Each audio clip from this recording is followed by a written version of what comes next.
Hey guys, it's Donald, the solo RPG guy here. I'm in the middle of conducting an experiment. As y'all know, if you look at my YouTube channel, I love the use of cards for when I do my role playing, whether I'm DMing a group or playing solo. And the Dungeon Saga game comes with a bunch of cards, especially if you get the Adventurer's Companion that you can play solo with. I was wondering if I can take some of those cards to help generate, random dungeons, random monsters, well, everything for a dungeon. But I want to convert it to a role-playing game. I'm going to convert it over to Fantasy Age. Now, I know I haven't done a review of Fantasy Age or Dungeon Saga, but there are plenty of those videos out there. And if there's enough interest in the games, either Fantasy Age or Dungeon Saga, I might go ahead and do my own review. But for the purpose of this video, I'm just simply conducting an experiment to see if we can take the cards out of Dungeon Saga to help us generate a random dungeon scenario for a full-fledged RPG. Now, the first and foremost cards that come to mind are these here, which are the dungeon generation cards. If you're familiar with Dungeon Saga, then you already know what I'm talking about. They'll tell you where you come in at, roll a d6 to determine the possible exits. They give you the locations of where the monsters will be standing, and then they use the terrain that comes with the game to give you treasured things to interact with, treasure chests, more treasure chests. Let's see, let's get something here. You got the tables and the bookcases and the weapons racks and everything else that comes with Dungeon Saga that will get randomly placed in some of these locations. So there is one source of our generative material. This will be the dungeon generation. And since the game comes with the tiles already, there's no point in going out and getting extra terrain or buying a chess mat if you don't have one or anything like that. I happen to have that, but I'm trying to keep this limited between Dungeon Saga and Fantasy Age. So that's the first part. There's our dungeon generation. The next set of cards we want to look at are the event cards that come with the game. The event cards tell you lots of different things. First thing they tell you is the total levels of the creatures that are in there.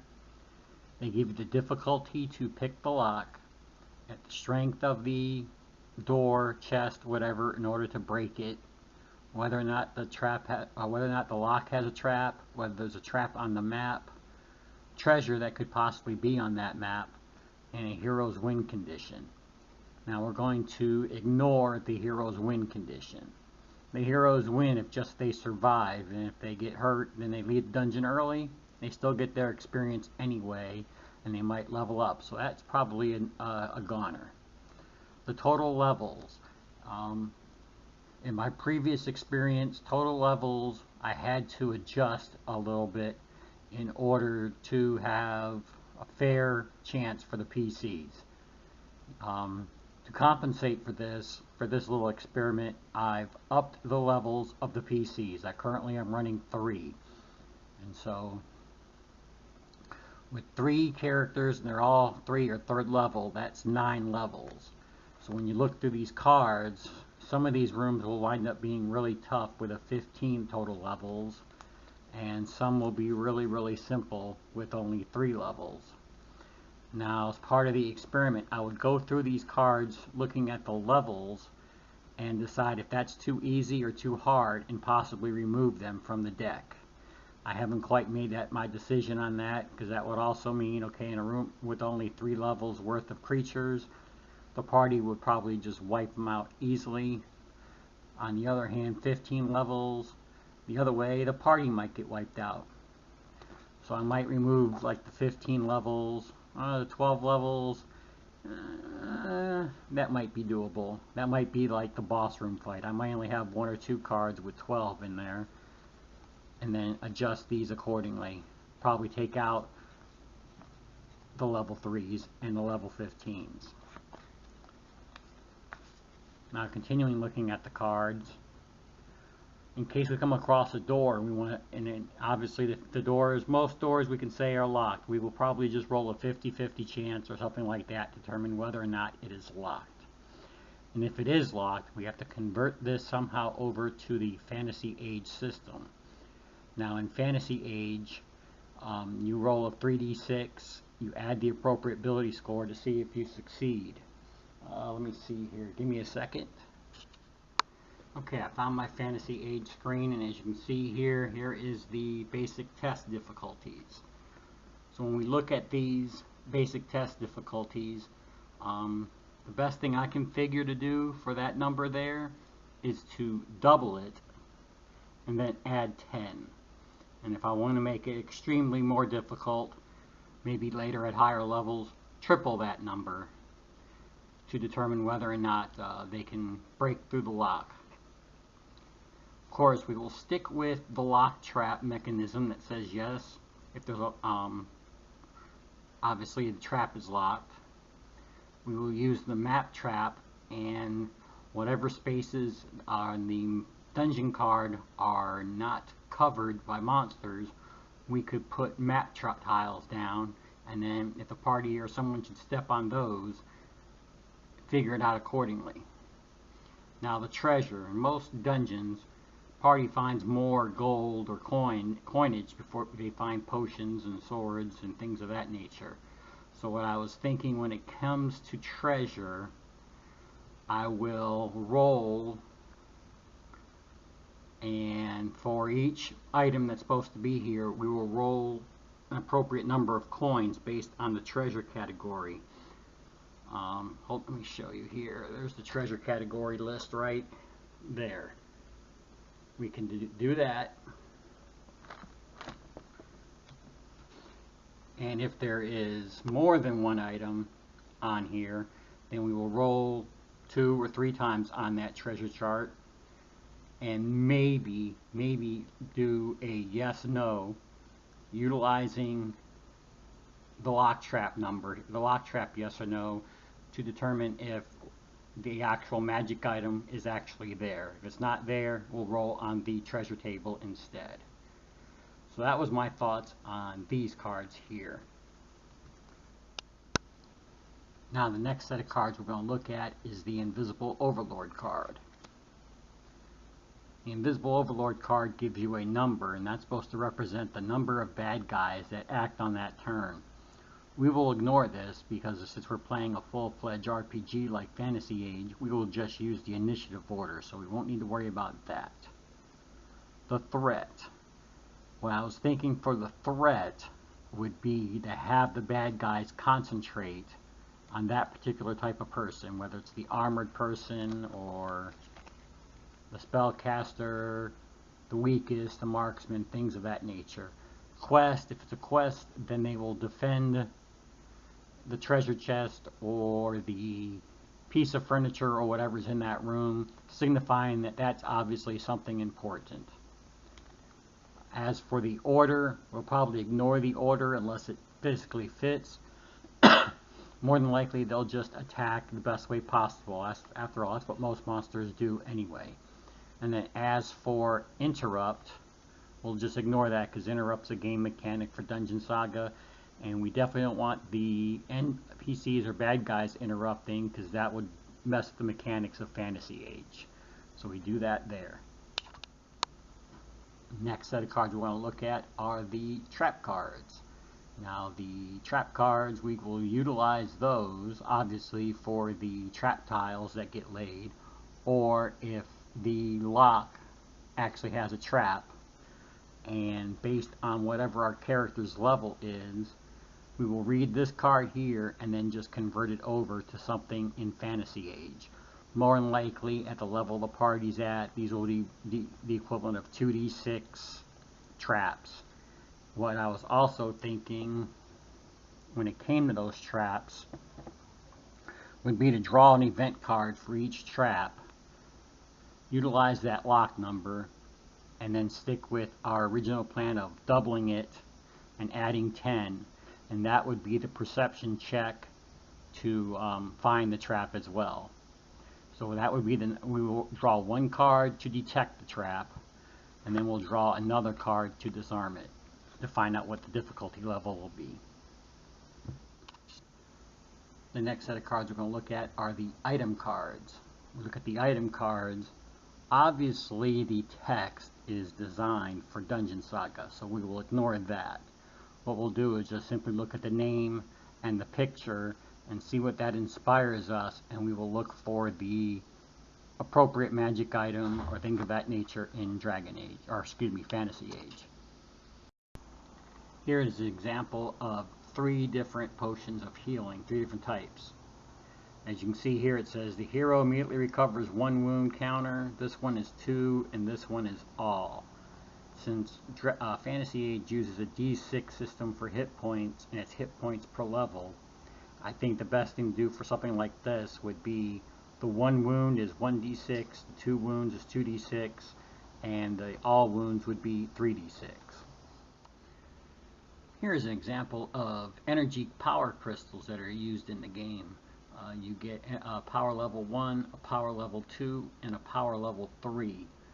My thoughts behind these particular cards were using them for this here as a spell stone. Small precious, semi-precious stone or crystal that can stores a particular spell. If you are a mage, you can, and you touch the stone, you can cast action to cast a spell for free without using magic points, which is what this game does. It uses a mana-based point system. It also breaks your spells down into 3 categories: novice, journeyman, and master. So going back to our cards, what we can do is use the power 1s for novice, the power 2 for journeyman, and the power 3 for master. And based on the level of the characters, we will remove the level 2s and 3s from our deck and just stick with the energy crystal power 1s. Just taking a trip through the cards real quick. Battle potions, those can be either strength or dex potions, 50-50. For haste, maybe give the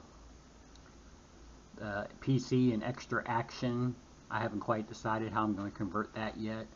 Scroll of Invisibility is obviously an invisibility spell.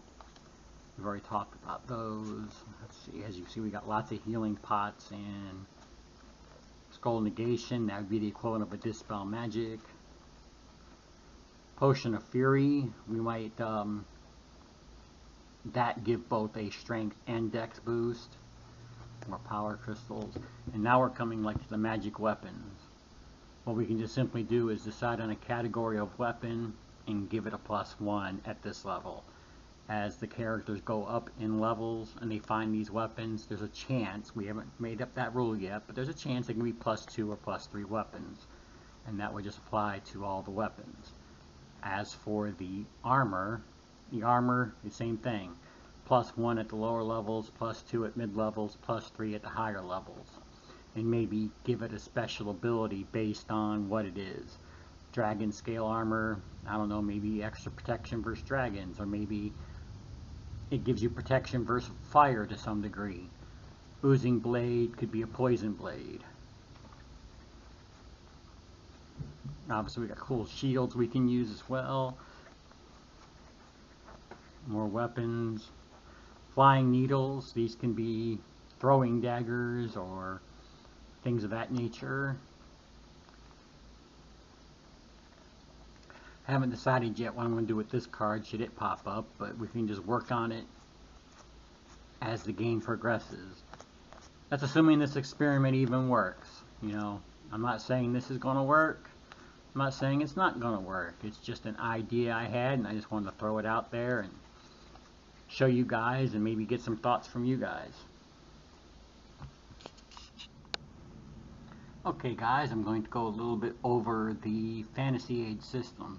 This is not going to be a complete overview. As you can see, I got 1, 2, 3, I got 4 books here, all of them that are in print at the moment. There's a 5th one in coming out. The PDF is available, however I think due to the coronavirus it has delayed the book release. I got the basic rule book, I have the companion, I have the bestiary, and I have the campaign builder's guide. Now at the heart of this system, you roll, it's a 3d6 system.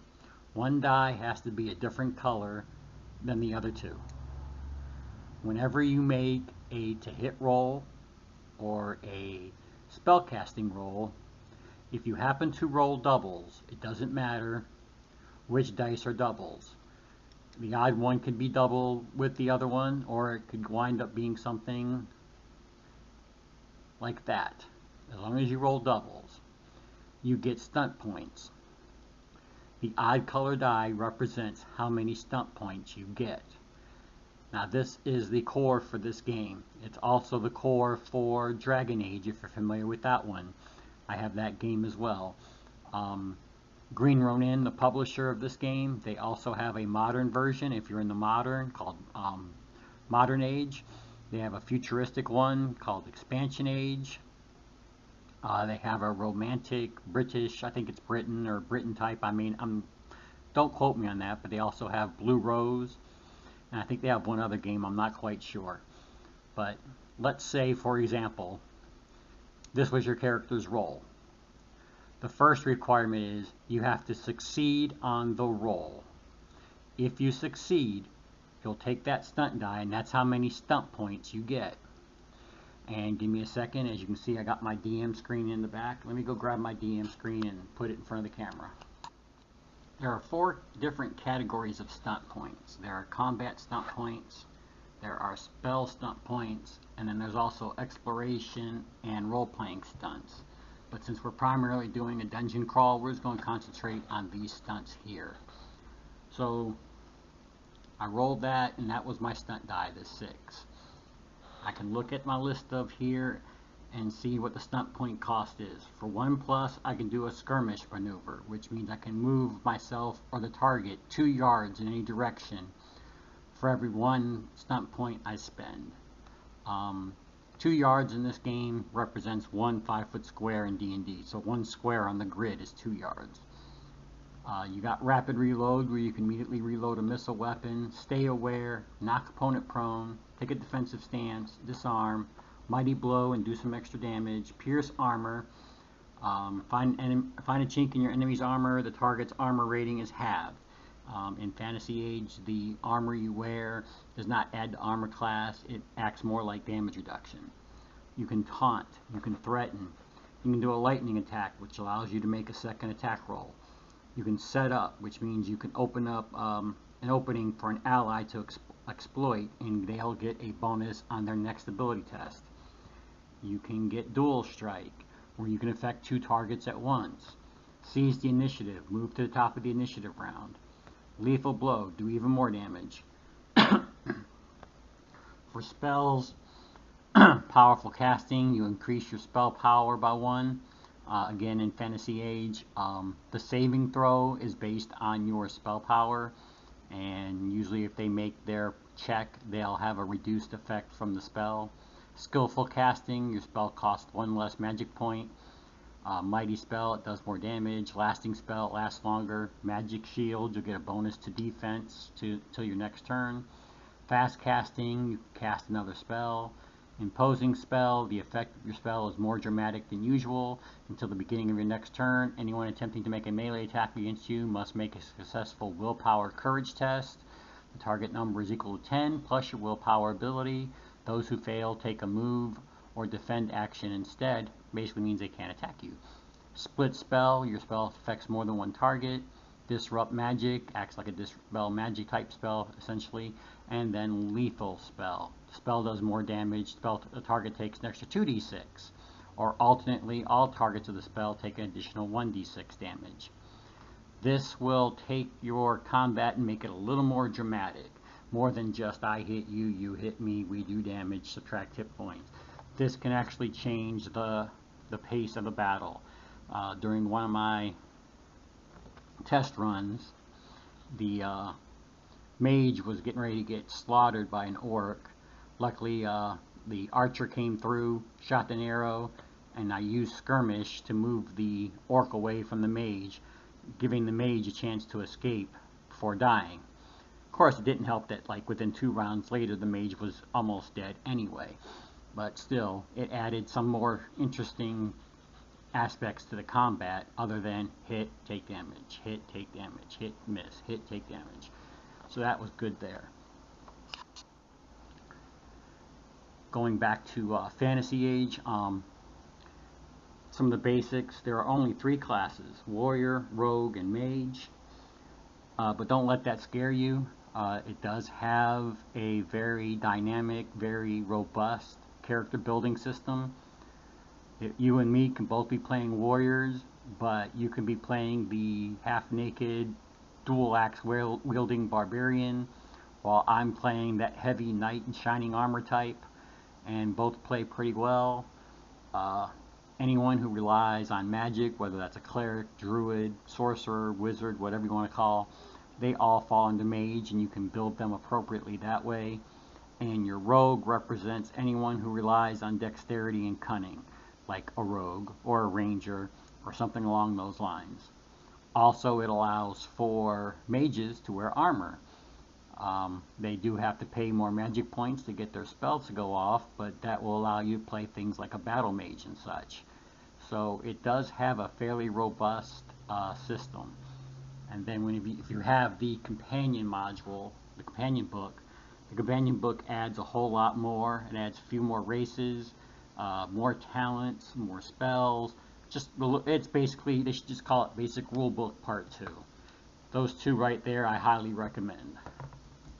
If I had a negative thing to say about the system, would be if you just bought the core rulebook, there's only like a dozen monsters.